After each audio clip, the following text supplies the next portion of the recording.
All right. Welcome back, and you're watching the Money Show with me, Kavita Thapliyal. And non-resident Indians (NRI) will be able to access Unified Payments Interface (UPI) on their international mobile number. The National Payments Corporation of India has allowed NRIs living in 10 countries to use UPI using their international mobile numbers. Let's discuss all of this and the phenomenal success of India's UPI with Yashwant Lodha, co-founder PayNearby, and Mandar Agashe, founder of Sarvatra Technologies. Good evening and welcome to the show. Yashwant, I would like to know what's exactly come up in this particular circular and how NRIs with their international numbers have access to UPI. Right. So till now, UPI was available. When you had to register for UPI, you had to use an Indian number. But what the government is now allowed and what NPCI has now enabled is that you, with your international number, a number of the United States or UAE or a Saudi Arabian number or a Singapore number, can now register for UPI and link your NRE account, a non-resident account, for doing UPI payments in India.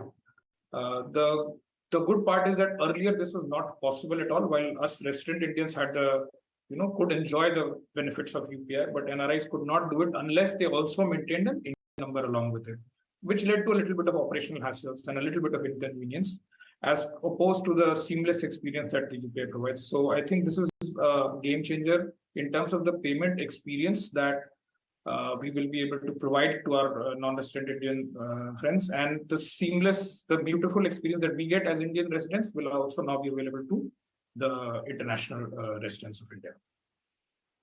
Mandar, what 10 countries are we talking about over here, and how will the implementation take place? Could you please explain that? So it's Singapore, Australia, Canada, Hong Kong, Oman, Qatar, USA, Saudi Arabia, UAE, and United Kingdoms. So all the main countries where their NRIs are there. And whenever NRIs from these countries used to visit India, they were helpless because they had accounts here with banks in the form of NRE and NR accounts, but they couldn't use UPI. Now it's possible that they can link the number which is linked to that account to any UPI app that they want and use it like a regular UPI customer, and money will get deducted from that NRE account. So this really will help all these NRIs coming into India. They need not carry cash, or they many times NRIs see every friend of theirs using UPI, and they find this is a fantastic product and they can use it now. As it's a game changer and most important demand, and this will help India's UPI be showcased to the entire global audience.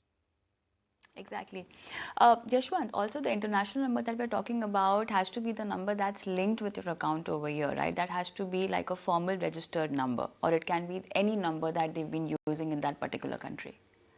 It has to be a number that is linked to your NRO account here. That is also make sure that there is a high level of safety in the linking process, and nobody else can link or get access to transactions that are being done for this. So I think this control that has been put is noteworthy, and it's, I think, a very good process that has been set up. Mandar, now it's not that we've not been having any kind of UPI scams, and this is definitely a benchmark step that we've taken in the entire rollout of UPI and having NRIs, giving them the access to use it. If I want to understand the kind of cyber security we are talking about over here, how is the process laid out over here?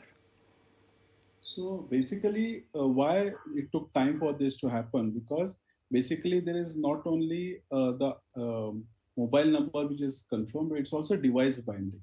So it is also the mobile number, the account, and the device on which the SIM is used or the mobile number is attached to. All three get in sync before a customer can come on UPI.